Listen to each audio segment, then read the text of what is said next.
Assalamualaikum warahmatullahi wabarakatuh. Perkenalkan, saya Frista Eleni Widodo dan rekan saya Naila Jazimatul Habibah. Kami dari D3 Administrasi Perkantoran Ekonomi Administrasi Fakultas Ekonomi Universitas Negeri Jakarta. Video ini untuk memenuhi ujian akhir semester mata kuliah MSDM dengan dosen pembimbing Ibu Munawwaroh SIMS. Pada video kali ini kami akan membahas mengenai meningkatkan motivasi dan produktivitas karyawan selama pandemi. Pertama, saya akan menampilkan jurnal dan berita.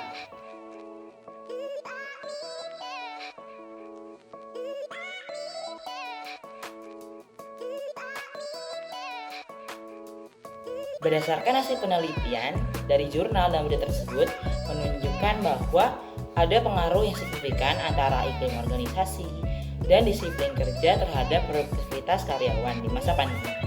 Para karyawan merasa tertekan karena ada isu PHK besar-besaran.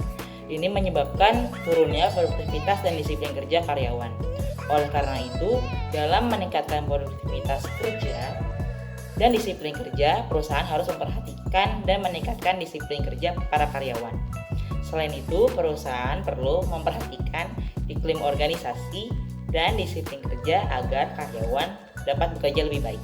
Di sini saya akan memberikan tips meningkatkan motivasi karyawan. Yang pertama, berikan reward bagi karyawan berprestasi. Ini adalah bentuk apresiasi karyawan terbaik di perusahaan. Manajer memberikan bonus atau insentif yang sesuai dengan prestasi yang diraih oleh karyawan tersebut. Hal ini akan meningkatkan semangat mereka dan motivasi untuk terus berprestasi. Yang kedua yaitu mempererat kekeluargaan sesama karyawan. Hubungan akrab kekeluargaan sesama karyawan akan membuat mereka nyaman dalam bekerja dan loyalitas perusahaan meningkat. Bisa dilakukan dengan mengadakan gathering setiap bulan atau kegiatan lain yang melibatkan kekompakan dan keakraban. Selanjutnya, kenali kekurangan dan kelebihan masing-masing karyawan. Di sini, perusahaan akan memiliki beragam karakteristik karyawan, sehingga para pemimpin perlu untuk mengetahui apa saja kelebihan dan kekurangan mereka dan mengoptimalkan potensi kelebihan yang mereka miliki. Dan terakhir, adakan training secara rutin.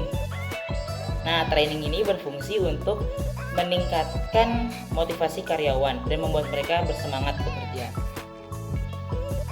Agar mereka tidak jenuh dan bosan, jadi training ini akan lebih memotivasi mereka lagi. Akan lebih baik jika diadakan secara rutin, diikuti oleh masing-masing karyawan. Presentasi berikutnya akan dilakukan oleh kawan saya, Naili Jazimatul Habibah. Selanjutnya, saya Naili Jazimatul Habibah akan membagikan tips bagaimana cara meningkatkan produktivitas karyawan dan bagaimana cara meningkatkan disiplinan karyawan. Tips meningkatkan produktivitas karyawan. Tips yang pertama, menciptakan lingkungan kerja yang nyaman dan fasilitas kerja yang baik bagi seluruh karyawan di perusahaan. Tips yang kedua, melakukan pengawasan dan evaluasi terhadap kinerja karyawan di perusahaan yang terdiri dari pengawasan atasan secara langsung dan sistem pengandalian manajemen. Tips yang ketiga, memberikan reward, punishment, dan motivasi untuk karyawan. Dengan adanya motivasi, maka karyawan akan mendapatkan kekuatan atau semangat dalam mengerjakan tugas-tugas pekerjaannya. Ada tips meningkatkan kedisiplinan karyawan.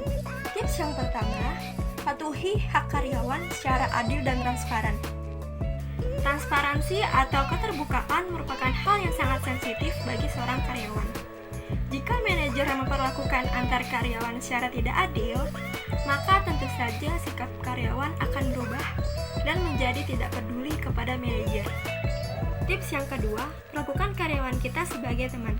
Dengan memperlakukannya sebagai teman, mereka akan merasa lebih nyaman dan tidak merasa terkekang atas perintah untuk melaksanakan pekerjaannya. Tips yang ketiga, ciptakan lingkungan kerja yang nyaman dan kondusif. Menciptakan lingkungan kerja yang nyaman dan kondusif tidak hanya ruangan fisik kantor saja, melainkan hubungan antar pekerja.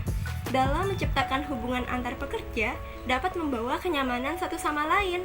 Oleh karena itu, saling menyemangati karyawan adalah hal yang sangat penting untuk saling mendukung, menghargai, dan bukan untuk saling berkompetisi. Terima kasih sudah menonton video presentasi kelompok kami. Kurang lebihnya mohon maaf. Wassalamualaikum warahmatullahi wabarakatuh.